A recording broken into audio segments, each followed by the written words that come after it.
बुधवार को बदायूं में कलेक्ट्रेट सभागार में डीएम एवं एसएसपी ने की 2024 लोकसभा चुनाव से संबंधित प्रेस कॉन्फ्रेंस, जहां उन्होंने सुरक्षा लिहाज से एवं जनपद में होने वाले लोकसभा चुनाव से संबंधित तैयारियों का दिया विवरण ब्यौरा। आइए जानते हैं क्या कुछ कहा डीएम बदायूं ने। देखते रहिए अमर प्रभात बदायूं से।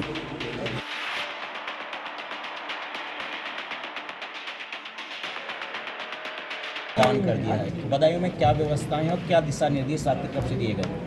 देखिए, कल भारत निर्वाचन आयोग के द्वारा लोकसभा सामान्य निर्वाचन 2024 की अधिसूचना जारी की और चुनावी कार्यक्रम जारी होने के साथ ही हमारे जनपद में भी आदर्श आचार संहिता प्रभावी हो गई है। हमारे यहाँ तृतीय चरण में जनपद का मतदान होना है। 12 अप्रैल से नामांकन की प्रक्रिया शुरू होगी।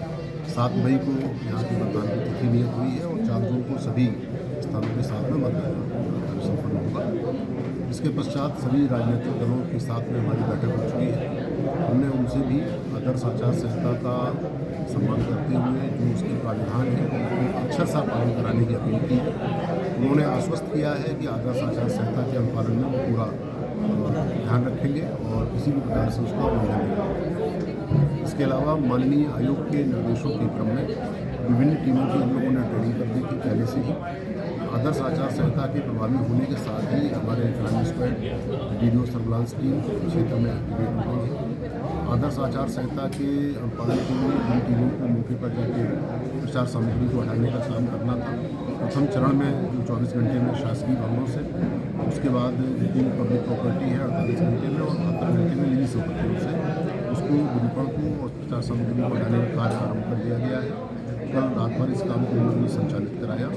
इसके अतिरिक्त जो हमारे कारकों की व्यवस्था है, वाहनों की व्यवस्था है, पोलिंग स्टेशन की व्यवस्थाएँ हैं, उन सभी को लगभग हम लोगों ने पूर्ण कर लिया है और इनको बहुत शीघ्र ही हम लोग अंतिम स्वरूप प्रदान करेंगे। मेरा आप सबके माध्यम से जनपदवासियों से एकमात्र अपील यही है कि इन सारी व्यवस्थाओं का उनके लिए ही उपयोग है और जनपदवासियों से ये विशेष रूप से अपील है कि वो अधिक से अधिक संख्या में आकर मतदान करें। कोई भी पात्र मतदाता जो हमारी मतदाता सूची में पंजीकृत है वो मतदान के लिए अवश्य आए और मतदान केंद्र पर जाकर बूथ पर जाकर मतदान। उनके लिए वहाँ पर जो व्यवस्थाएं विहित की गई हैं, प्रिस्क्राइब हैं, उन सभी को हम लोग यथोचित व्यवस्था करेंगे। पुलिस का जो सबसे परम दायित्व है, उस दायित्व का निर्वहन करने के लिए हमारा पुलिस फोर्स प्रतिबद्ध है और वो दायित्व यही है कि हम एक लेवल प्लेइंग फील्ड तैयार करें और इम्पार्शियल चुनाव हम कराएं और इस पूरे प्रोसेस में हम लोग तमाम ट्रांसपेरेंसी बरतें ताकि किसी तरह की कोई दिक्कत कहीं ना आए। इस दायित्व का निर्वहन हम लोग कर रहे हैं। जो हमारी प्रशासनिक कार्रवाई है वो भी चल रही है। जो अराजक तत्व हैं उनके विरुद्ध भी हमारी कार्रवाई चल रही है। अब तक जनपद में हम लोगों को एक अपनी सीपीएम की प्राप्त हुई है जिसका उपयोग किया जा रहा है एरिया डोमिनेशन के लिए और बाकी कार्यों के लिए। अभी अन्य फोर्स जो आना है उसके बारे में आपको अलग से अवगत कराया जाएगा, लेकिन जो भी फोर्स आना है उनके ठहरने की जो व्यवस्था है, जो मजबूत में की जानी है, उनका भ्रमण कर लिया गया है। मेयर और डीएम साहब के द्वारा भी कई चीज़ों का भ्रमण करके इंश्योर कर लिया गया है कि जो मानक प्रिस्क्राइब्ड है इलेक्शन कमीशन की तरफ से फोर्स को ठहरने के लिए उन मानकों के अनुसार ही वहाँ व्यवस्था की जाए ताकि किसी तरीके से समस्या। और इसके अलावा जितने भी सेंटर्स हैं जनपद में, उन सारे सेंटर्स का भ्रमण हमारे थानाध्यक्षों के द्वारा कर लिया गया है।